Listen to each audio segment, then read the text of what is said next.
આવ્યો છે તેમાં પણ ડાંગરના પાકને મોટા પાયે નુકસાન થયું છે।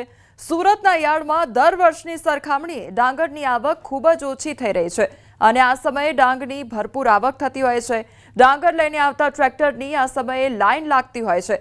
યાર્ડ પણ ડાંગરના સ્ટોકથી ભરાઈ જાય છે ત્યારે આ વખતે યાર્ડ પણ ખાલી જોવા મળી રહ્યું છે। હાલમાં એકલ દોકલ ટ્રેક્ટર આવવા સાથે 50% યાર્ડ ખાલી જોવા મળી રહ્યું છે।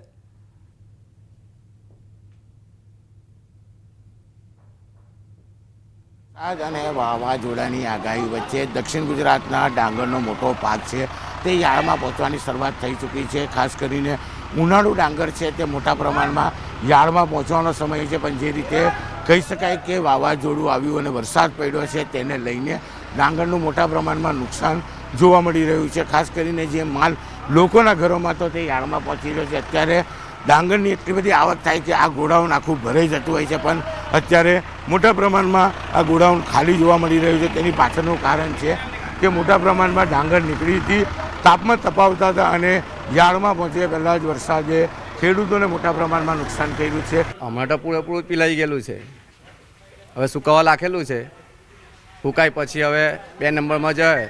અહીંયા જે માલ આવે છે એ કયો માલ છે અત્યારે? હમણાં તો શું છે કે ગોડાઉનમાં ભરેલું હતું ને એટલો લાખવા આવ્યા, બાકીનું જે બહાર છે તે બધું પીલાઈ ગયેલું છે। હવે હુકાય, હવે કાલે હુકેલું હતું, પાછળ રાતના વરસાદ પડ્યો પવન હાથે તો તાટપાટી બધી ઉડી ગઈ એટલે પાછું પીલાઈ ગયું। આ ટાઈમે અત્યારે ગીડી વધારે હોય પણ વરસાદને લીધે આવક અત્યારે ઓછી થઈ ગઈ છે।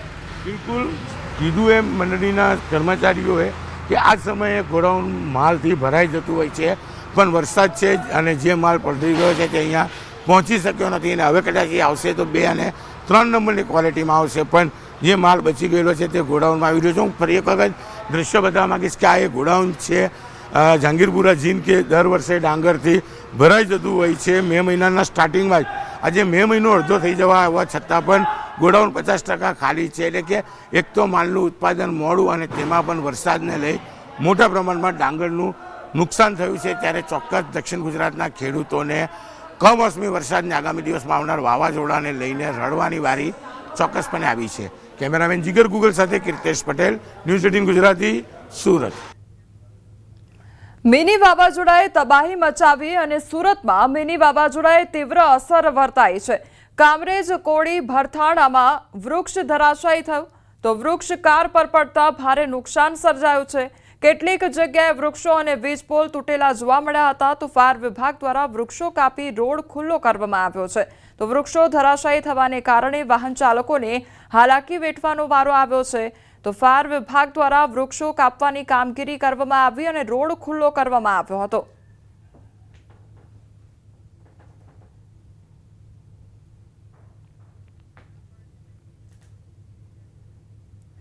મહીસાગરમાં વરસતા વરસાદમાં વરઘોડો નીકળ્યો છે અને ગાજવીજ અને ડીજેના તાલ સાથે આ વરઘોડો નીકળ્યો। ખાનપુર તાલુકાના ગાંગટા ગામમાં ગરબા રમી જાનૈયાએ મજા માણી હતી।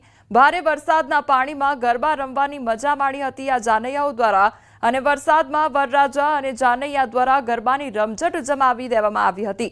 વરસાદને લઈ મંડપ અને ભોજન વ્યવસ્થામાં ભારે નુકસાન થયું હતું તો અચાનક વરસાદના કારણે ભોજન વ્યવસ્થામાં નુકસાન થયું હતું તો વરઘોડો ભારે વરસાદમાં કાઢવામાં આવ્યો હતો અને આ જાનૈયાઓ દ્વારા ગરબાની મજા પણ માણવામાં આવી હતી।